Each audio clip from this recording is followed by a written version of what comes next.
Hola, ¿qué tal? Sea usted muy bienvenido y usted muy bienvenida a otro programa especial sobre COVID. Hoy vamos a hablar cómo esta pandemia, o más bien esta enfermedad respiratoria que conocemos como COVID-19, afecta la sangre. Para ello tenemos en nuestro estudio al doctor Carlos Martínez Murillo, quien es hematólogo y bueno, ahora mismo está encargado del área de hematología del Hospital General de México. Bienvenido, doctor. Y esa es nuestra primera pregunta. ¿Cómo afecta la COVID-19 la sangre?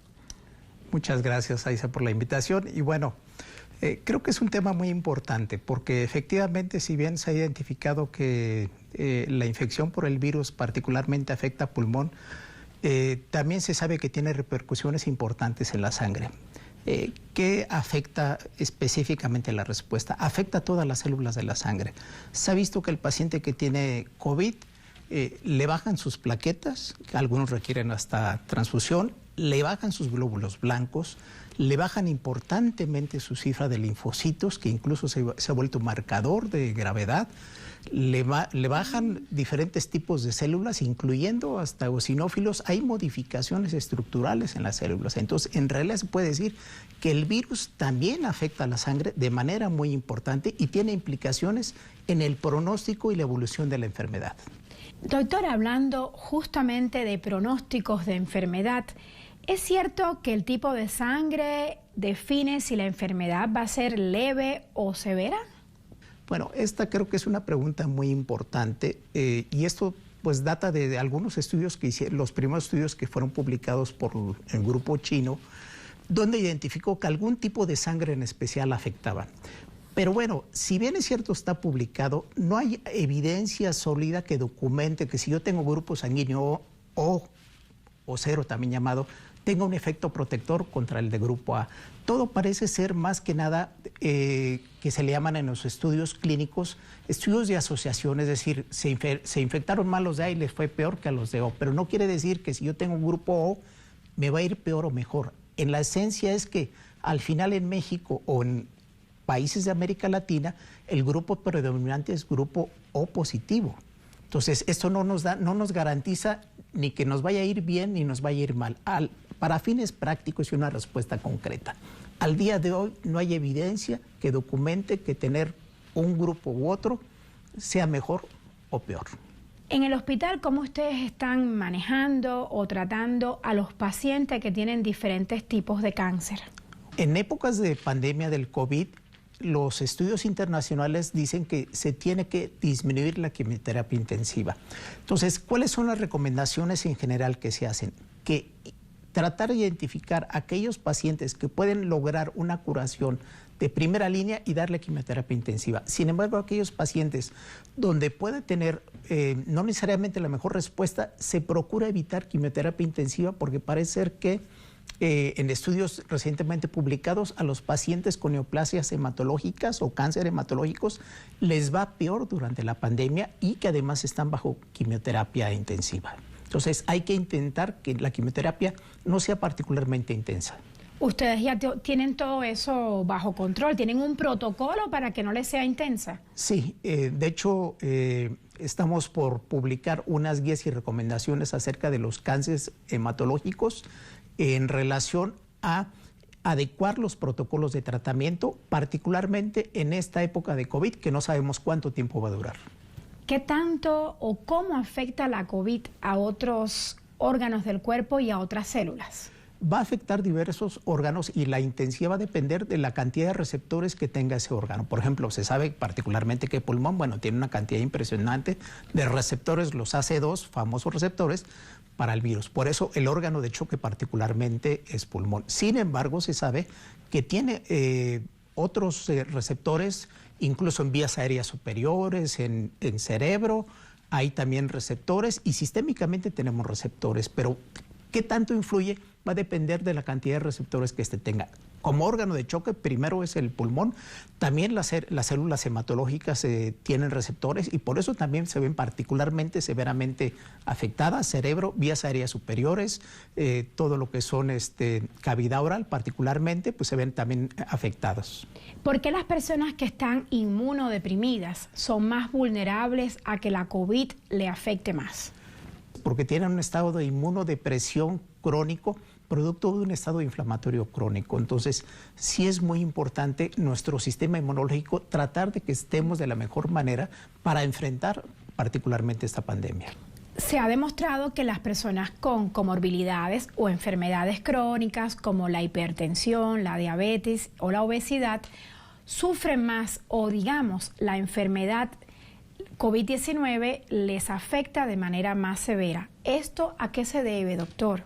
El diabético es al que lamentablemente tiene la peor evolución. ¿Cuál sería la recomendación para todos? Es entrar en un control de inmediato metabólico. ¿De qué manera?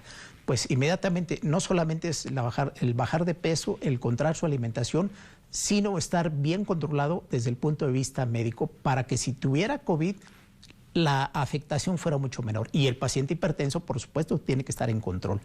Hacer ejercicio creo que ya son recomendaciones generales, pero creo que la recomendación como sociedad es tener un control absoluto. Y algo que está sucediendo, que muchas personas están en confinamiento, no se están controlando. ¿Cuál es la importancia de donar sangre en estos momentos? Es natural y obvio que muchas personas ahora con la pandemia tengan mayor resistencia a acudir a los bancos de sangre por miedo a un contagio, a una contaminación. Esto ha sucedido que se han disminuido importantemente las reservas de sangre y bueno, pues al día de hoy seguimos requiriendo de sangre para los pacientes que tienen algún tipo de anemia hereditaria, que tienen cáncer, que requieren quimioterapia, que requieren trasplante. El mismo paciente con COVID también requiere algún tipo de variante de la sangre. Pero el problema es que no hay donantes de sangre. Aquí sería invitar a todos que acudan a los bancos de sangre de manera altruista porque requerimos de sangre. Al final es la única forma de obtener la sangre. Doctor, un usuario en las redes sociales nos pregunta si se puede donar sangre cuando uno ha sido contagiado, o sea, cuando uno ya tuvo el virus, asintomático o con síntomas. Sí, claro, por supuesto. Alguien que ha tenido la infección por COVID y ya transcurrió el periodo que habitualmente se acepta que ha pasado el día más 21 de la infección, claro que puede ser un donante de sangre total. Ahora, a ese donante particularmente, si tiene la evidencia documental de la infección, yo particularmente lo volvería un donante valioso porque potencialmente él podría ser un donante para plasma convaleciente, pero la respuesta en concreto, claro que también puede ser un donante altruista de sangre total. Doctor, mucho se habla hoy en día del plasma convaleciente. ¿Qué quiere decir esto y qué tan beneficioso es? Plasma es un componente de la sangre, es la parte líquida de la sangre. Convaleciente, ¿a qué se refiere? Es que aquel individuo que tuvo infección por COVID-19 y se recuperó, pero tiene que existir la evidencia documental de que tuvo la infección. Este individuo se convierte en un potencial donador de plasma convaleciente. Tendría que acudir a un banco de sangre donde se le efectúen las pruebas, pasa como un donador y ese plasma se vuelve en un producto valioso porque puede ser utilizado de forma todavía experimental para aquellos individuos que tienen la infección por COVID-19. Ahora, ¿se debe de usar abiertamente? Bueno, hay muchos estudios. Hay estudios en México, hay estudios hechos en otros países, en China, en Estados Unidos. Bueno, incluso recientemente la FDA ha aprobado el uso de plasma convaleciente. Sin embargo, hay que tener cautela. Porque no necesariamente todos los individuos van a mejorar. Se sabe que particularmente el grupo que se beneficia con el plasma es en la primera fase, que es la etapa en la cual el individuo está en la etapa de viremia, donde finalmente empieza con los síntomas y que está en el hospital, es en esa etapa que se llega a beneficiar. No en el individuo que ya está grave, porque ya está otra etapa de evolución de la enfermedad, donde ya hay una respuesta inmunológica importante que le llaman la tormenta de citocinas. Entonces, nuevamente reubicando, ¿funciona el plasma convaleciente? Aparentemente sí, pero en casos muy específicos. ¿Y qué tiene que ser? Bajo estricta vigilancia. No es para que todo el mundo llegue y póngame plasma convaleciente. En individuos específicos hospitalizados, parece ser que sí tiene algún tipo de respuesta. Cuando el paciente se pone muy grave, ya no se usa plasma convaleciente. ¿Qué otros métodos ustedes ocupan para salvar vidas cuando el paciente está grave? Bueno, cuando el paciente está evolucionando a un estado de mayor gravedad, lo que llega a suceder, bueno, pues el mayor estado de gravedad es particularmente el pulmón. Empieza el paciente a desoxigenar, o sea, no se oxigena bien, entonces el paciente tiene que pasarse a una unidad de cuidados intensivos donde tiene que intubarse. La intubación, ¿qué implica? Bueno, es dar vida, porque es una forma que garantiza que a través de un ventilador externo se está inyectando oxígeno a esos pulmones que per se el propio paciente está agotando sus músculos respiratorios y que puede fallecer por un paro respiratorio. Entonces se pone una intubación para garantizar la oxigenación, más se le pone esteroides, más heparinas.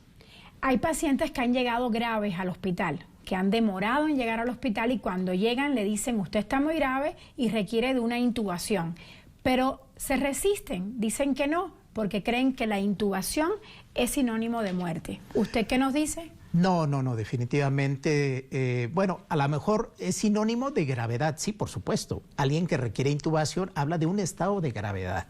Y a lo mejor la gente hace una asociación, intubación es igual a muerte. No, yo diría intubación es igual a vida, por la gravedad de la enfermedad que permite, porque meter una cánula a la tráquea para inyectar oxígeno es la única forma que tiene de alguna manera de permitir la vida y emplear otras formas de tratamiento. En un inicio, doctor Carlos Martínez, se dijo que la gente moría de COVID a causa de los coágulos que se formaban en el pulmón. ¿Esto todavía se sigue diciendo? No, yo creo que ya la evidencia es muy sólida en relación que el pulmón reacciona de diferentes formas. El pulmón es, decirlo para fines prácticos, el órgano de choque de la infección del virus. Produce un estado inflamatorio, una gran liberación de productos que van a lesionar el tejido alveolar y por supuesto que también hay una gran afectación de la coagulación.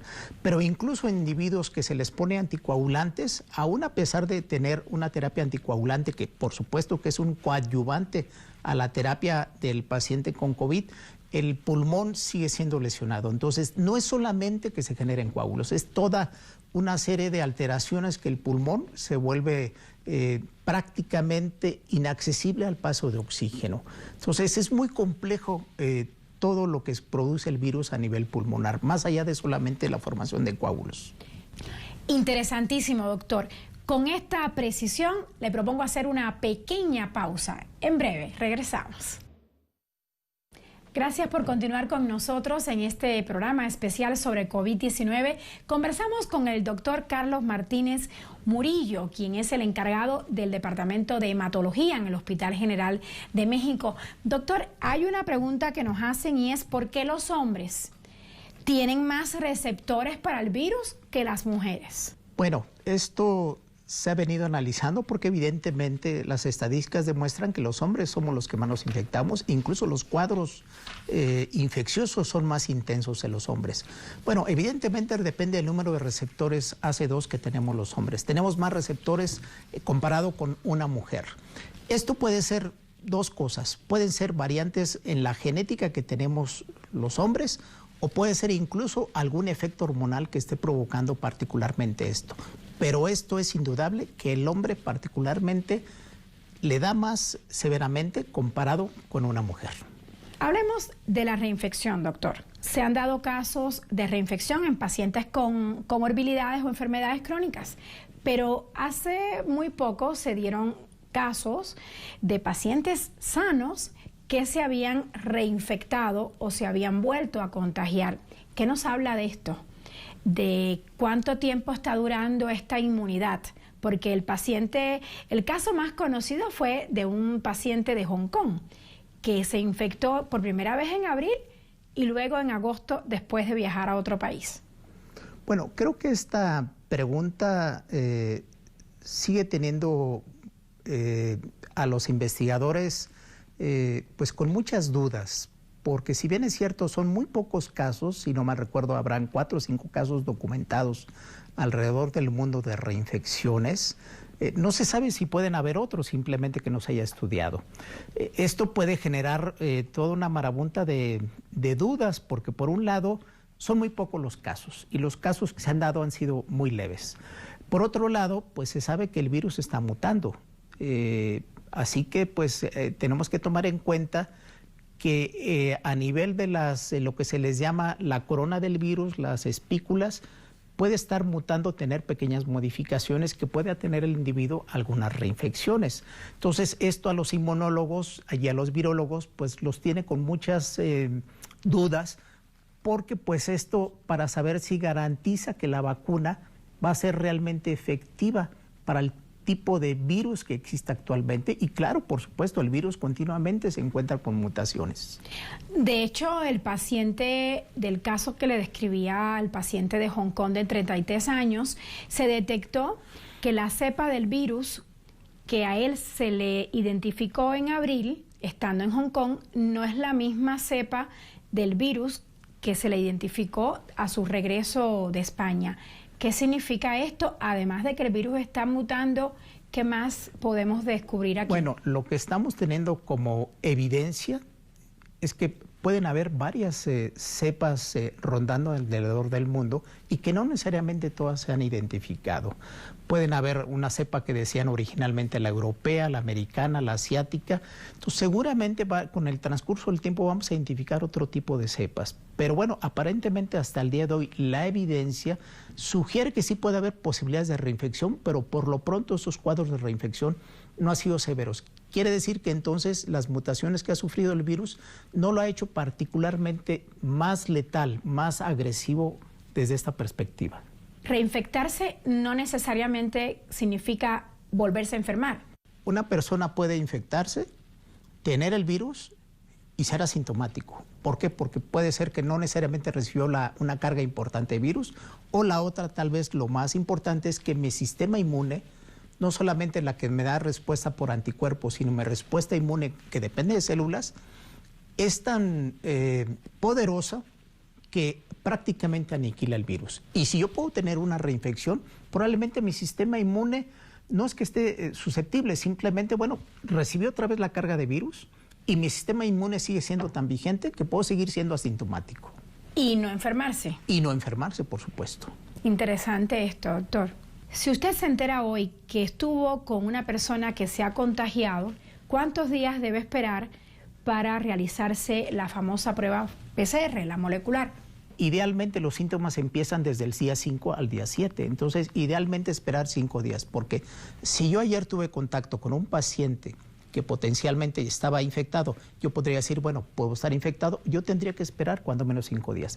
Claro, me la puedo hacer hoy, pero puede ser un resultado falso negativo y darme a mí la expectativa, la sensación de seguridad y descuidarme y poder potencialmente contagiar a otros. De todas las medidas que se han tomado en el mundo, en los diferentes países, ¿cuáles usted considera que son muy, muy, muy importantes y que no se pueden abandonar bajo ningún concepto? El uso de mascarilla, cubrebocas, bien colocado, una mascarilla, ya sean gogles o un protector que proteja los ojos y me proteja estarme tocando la cara, y el aseo de manos. Yo creo que son las medidas fundamentales que pueden disminuir la cadena de contagios. Ahora bien, si estamos en un parque, al aire libre, caminando, ¿hay que andar con cubrebocas? Sí, por supuesto. La recomendación es que en la calle estemos en cubrebocas. Se ha documentado que aquellos individuos en un transporte público cerrado o con el aire acondicionado, y si alguien está contagiado, la probabilidad que contagie a los otros si no tiene las medidas de protección son altas. Hablemos de probabilidades de contagio, pero en otro escenario, en un avión. Esta es creo que una pregunta muy importante e interesante. el hecho de los aviones tienen una cabina presurizada, por lo tanto el aire está recirculando. Si yo tengo las medidas de protección de tener la mascarilla y tener protección en los ojos, disminuyo la probabilidad, si alguien de los pasajeros se subió en el avión, la probabilidad de contagio. Eso es indudable. Ahora, el riesgo existe, no existe riesgo cero, pero yo, en la medida que emplee medidas de protección, voy a disminuir ese riesgo, la probabilidad de contagio. ¿Por qué entre los primeros síntomas que sienten las personas cuando se contagian están justamente la pérdida del olfato y del gusto? Porque tenemos receptores en todo lo que es nuestra mucosa nasal y en cavidad oral, tenemos receptores para este tipo de virus. Incluso se sabe que aquellos individuos cuyos síntomas iniciales fueron la pérdida del olfato o la pérdida del gusto, tienen un cuadro menos intenso comparado con aquellos que no lo tuvieron. ¿A qué se refiere? Que particularmente el virus lo que afecta es vías aéreas superiores y no afecta tantos pulmones. Entonces, preliminarmente los estudios parecen indicar que aquellos individuos que tienen estos síntomas van a tener un cuadro más leve comparado con aquellos individuos que no tuvieron esta pérdida de los síntomas a nivel de vías aéreas superiores. Si una persona tiene alguna otra enfermedad que no sea la COVID, ¿se les recomienda ir con el médico? Porque muchas personas temen ir con su médico y contagiarse de COVID. Claro, bueno, ahora este es un tema muy importante que ha surgido al día de hoy. Nosotros recomendamos incluso a nuestros pacientes del hospital que si su enfermedad no es una enfermedad, por ejemplo, cáncer o es otra enfermedad no grave, recomendamos no acudir al hospital, no al médico. Ahora está surgiendo mucho, no nos gusta a muchos médicos hacerlo porque estamos acostumbrados a tener un trato directo con el paciente, a palparlo, a tocarlo, a sentir de cerca los síntomas del paciente. Pues ha surgido lo que es el tema actual de telemedicina. A través de videollamada, a través de mensajes, el paciente nos pregunta los síntomas, nosotros tratamos de llegar a un diagnóstico, tratamos también de calmar su angustia que a veces tiene.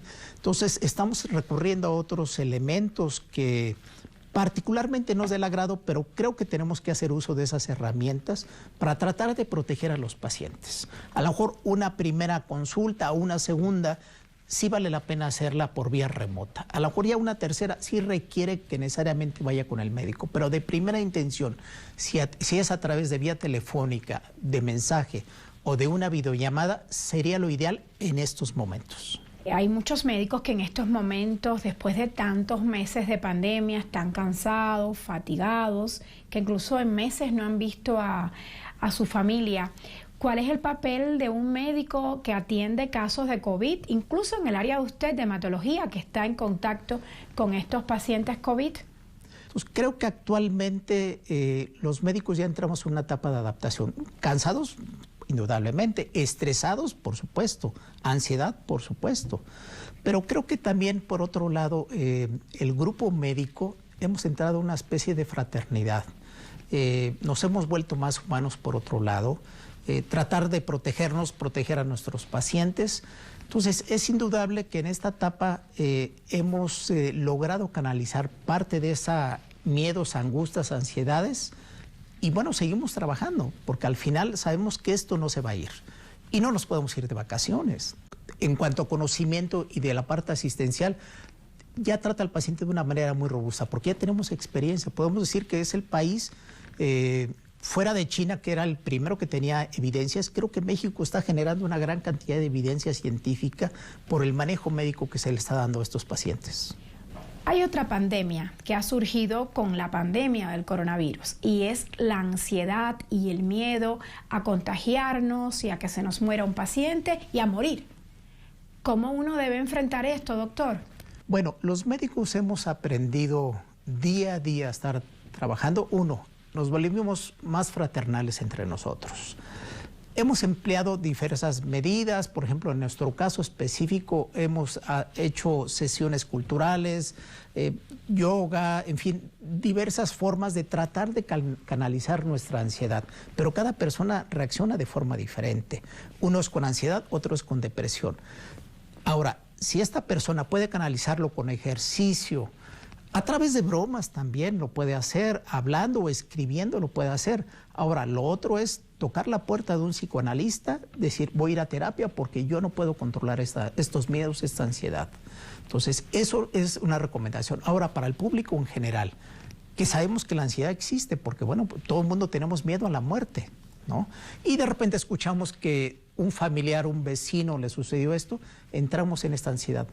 Creo que lo más razonable para el manejo de la ansiedad es calmarnos, no estar siempre pensando en el tema de COVID, no porque no sea importante, no porque el no leer no implica que no nos enteremos, simplemente enterarnos de lo que es necesario de las noticias, porque eso va a disminuir importantemente la ansiedad. Simplemente saber que es un virus que llegó para quedarse, que pronto va a haber una vacuna, también ver la luz al final del túnel, que pronto seguramente vamos a tener esta vacuna. Y por otro lado, si mi ansiedad está afectando severamente a mí, porque me genera sobre todo infelicidad, que es el tema más importante. Y por otro lado, no solamente yo soy infeliz, hago infeliz a los que me rodean, pues yo tengo que tocar la puerta de un terapista. Las autoridades sanitarias han puesto un número determinado de números de llamados de alerta cuando alguien quiere atención psicológica, porque creo que en algún momento todos lo vamos a requerir. Y no es malo pedir apoyo y ayuda, saber qué tengo que hacer. Con base a lo vivido en el hospital y a los pacientes que le ha tocado a usted tratar en estado grave, ¿qué recomienda en estos momentos, hoy por hoy, a la población para cortar esta cadena de contagios? Decir que el virus persiste y que también los pacientes que atendemos también llegan en estado grave y que lamentablemente también seguimos teniendo decesos.